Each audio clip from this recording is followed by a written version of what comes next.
আসসালামু আলাইকুম ওয়া রাহমাতুল্লাহি ওয়া বারাকাতুহু। আশা করি সকলেই ভালো আছেন। আজকে যে বিষয় নিয়ে কথা বলবো সেটা হচ্ছে পড়াশোনা করার সব থেকে শ্রেষ্ঠ সময় কোনটি। তো এই বিষয় নিয়ে কথা বলতে গেলে প্রথমে যে বিষয়টি আসবে সেটা হচ্ছে আপনার রাতে পর্যাপ্ত ঘুমের প্রয়োজন হবে।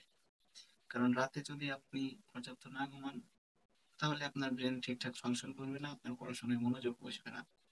তো রাতে আপনি রাত 9টা থেকে 10টার ভিতরে রাতের খাওয়া দাওয়া করে আপনি বিছানায় চলে যাবেন এবং মোবাইল ফোন বা অন্যান্য ডিভাইস থেকে নিজেকে দূরে রাখবেন এবং চেষ্টা করবেন যত দ্রুত সম্ভব ঘুমানো যায়। রাত 9টা থেকে 10টার ভিতর যদি আপনি ঘুমাতে পারেন তাহলে রাত 3টা বা 4টার দিকে আপনার নর্মালি ঘুম ভেঙে যাবে।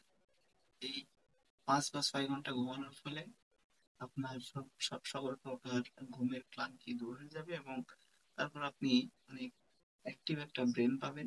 ভোরবেলা ভোর 4টার দিকে আপনি যদি ওঠেন, উঠে ফজরের নামাজ পড়বেন এবং বাইরে 5 থেকে 7 মিনিট যদি হাঁটাহাঁটি করেন আপনার মাইন্ড অনেক ফ্রেশ হয়ে যাবে। তখন আপনি যদি পড়তে বসেন এবং 1 থেকে 2 ঘন্টা যদি আপনি পড়াশোনা করেন, সেটা হচ্ছে আপনার সব থেকে ইফেক্টিভ পড়াশোনার ভিতর হবে।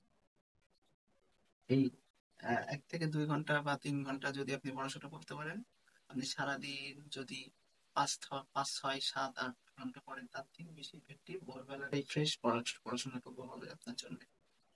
তো এই ভোরের পড়াশোনার টাইমটা হচ্ছে সব থেকে ইফেক্টিভ টাইম এবং আপনি ততক্ষণ পর্যন্ত পড়বেন যতক্ষণ না সূর্য গরম হয়।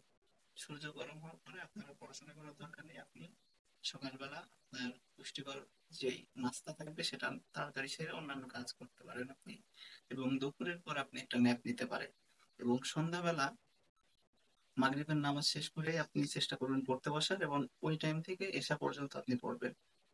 এই পড়াশোনাটুকু যদি এই রুটিন আপনি ফলো করতে পারেন, আপনার পড়াশোনার লাইফ অনেক বেশি ইফেক্টিভ হবে।